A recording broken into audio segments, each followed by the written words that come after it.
একজন ভাই, একজন ছোট ভাই আছেন, আমাকে খুব ভালোবাসেন, সেজন্য আমার সাথে দেখা করতে আসছেন। ভাইকে কাছে পেয়ে সামনে কথা বলে খুব ভালো লাগলো। তিনি একটা অমায়িক লোক, সামনাসামনি তাকে দেখলাম, দেখার ইচ্ছে ছিল, মানে পরীক্ষা নিতে আসছেন আমাদের। দেখছিলাম যে ভাইটা কেমন, সামনাসামনি দেখে আসি। সত্য কথা এইটাই, কথা বলতে বলতে সে কেঁদে ফেলে, যে মন থেকে। মানে মানুষটা দেখলে আত্মা থেকে ভালোবাসে আপনার মানুষ। থেকে কাউকে যদি আপনি ভালোবাসেন তাহলে কিন্তু কান্দা চলে আসে। জি, কান্না চলে আসে। আমরা এখানে যখন আসছিলাম তখন ভাই কথা বলতে বলতে কান্না করছে অনেক। বিগত কয়েকদিন ধরে আমরা ওনার ভিডিও ফলো করি, উনি দেখি গরিব গরিব মানুষ বা অসহায় মানুষের পাশে সেভাবে দেখাশোনা করেন ছিল, তাই ভাবছিলাম। আমি একটা প্রশ্ন করি ছোট ভাইয়ের কাছে, জি ভাই। আমাকে বাস্তবে দেখে আপনাকে কি মনে হলো? যে অনেক ভালো লাগছে, আজকে আপনার সাথে দেখা হয়েছে, অনেকদিন যাবত চেষ্টা ছিলাম যে একটু দেখা করবো, আপনার সাথে কথা বলবো।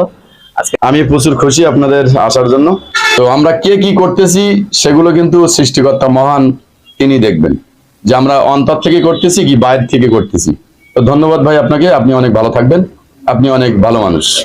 নলতা এসে দেখলাম হাফিজ ভাই মন থেকে অসহায় মানুষের পাশে দাঁড়ায়।